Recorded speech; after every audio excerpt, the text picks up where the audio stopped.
Hi friends, ఇవాల్టి వీడియోలో నెక్స్ట్.js లో ప్రొటెక్టెడ్ రోడ్స్ని ఏ విధంగా క్రియేట్ చేయాలో తెలుసుకుందాం. సో బేసిక్గా ప్రొటెక్టెడ్ రోడ్స్ అంటే ఏం లేదండి. సో మన అప్లికేషన్లో మనకి పబ్లిక్ పేజెస్ ఉంటాయి అండ్ ప్రైవేట్ పేజెస్ ఉంటాయి. సో ప్రైవేట్ పేజెస్ అంటే లైక్ మనకి యూజర్ ప్రొఫైల్ పేజ్ ఉంటుంది, లేదంటే అడ్మిన్ డాష్బోర్డ్ పేజ్ ఉంటుంది. So only like logged in or authenticated users మాత్రమే ఆ పేజెస్ని వ్యూ చేసేటట్టు మనం మన అప్లికేషన్ను కాన్ఫిగర్ చేసుకోవాలి. సో దాన్నే మనం ప్రొటెక్టెడ్ రౌట్స్ అంటాం ఆర్ ప్రొటెక్టెడ్ పేజెస్ అంటాం. సో ఇప్పుడు మన అప్లికేషన్లోకి వెళ్ళిపోదాం.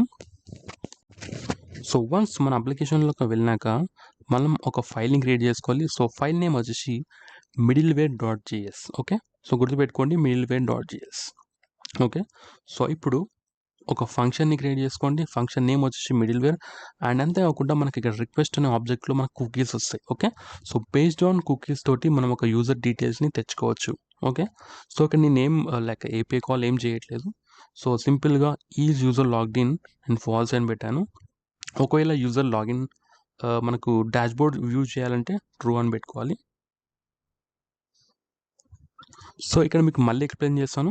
ఇక్కడ రిక్వెస్ట్లో మనకు కుకీస్ వస్తాయి. సో బేస్డ్ ఆన్ కుకీస్ తోటి మనకు యూజర్ డీటెయిల్స్ వస్తుంది. సో అవి మనం ఈ వేరియబుల్లో యాడ్ చేసుకోవాలి. ఓకే, సో యూజర్ లాగిన్ లేకపోతే అతనిని మనం /లాగిన్ అనే రౌట్కి రీడైరెక్ట్ చేస్తాం. ఓకే, అండ్ అంతేకాకుండా మోస్ట్ ఇంపార్టెంట్ ఫైల్ వచ్చేసి కాన్ఫిగ్ ఫైల్ అండి. సో ఎందుకంటే ఈ మిడిల్వేర్ అనేది నాకు అన్ని రౌట్స్కి అవసరం లేదు, ఓన్లీ ఫర్ ప్రొటెక్టెడ్ రౌట్స్కి మాత్రమే. ఓకే, సో ఇక్కడ నేను /డాష్బోర్డ్కి ప్రొటెక్టెడ్ పెట్టుకున్నాను. సో ఇప్పుడు మన యాప్లోకి వెళ్తే మీరు ఇక్కడ చూడొచ్చు, నాకు డాష్బోర్డ్ అనే ఒక పేజ్ ఉంది. సో ఓన్లీ ఈ పేజ్కి మాత్రమే నా మిడిల్వేర్ అనే ఫంక్షన్ రన్ అవ్వాలి. సో ఇప్పుడు ఏం చేద్దామంటే, సో యూజర్ లాగిన్ ట్రూ ఉన్నాడు కాబట్టి /డాష్బోర్డ్ పేజ్ కొడితే నాకు డాష్బోర్డ్ పేజ్ అనేది ఓపెన్ అవ్వాలి. ఓకే, సో ఇప్పుడు మనం క్రోమ్లోకి వెళ్ళి చూద్దాం.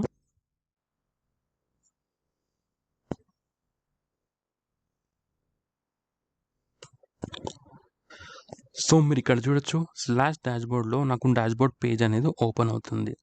ఒకవేళ యూజర్ ఫాల్స్ అయితే నాకు ఈ పేజ్ అనేది ఓపెన్ అవ్వద్దు. సో ఇప్పుడు యూజర్ని ఫాల్స్ చేస్తాను.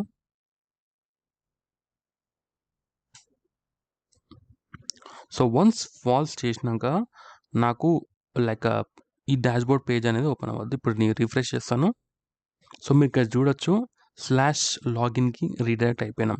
సో ఇక్కడ మనకి లాగిన్ పేజ్ లేదు కాబట్టి మనకి ఇక్కడ లైక్ 404 పేజ్ అని చూపిస్తుంది. సో మీరు ఏం చేస్తారంటే మీరు ఒక లాగిన్ పేజ్ని క్రియేట్ చేసుకోండి.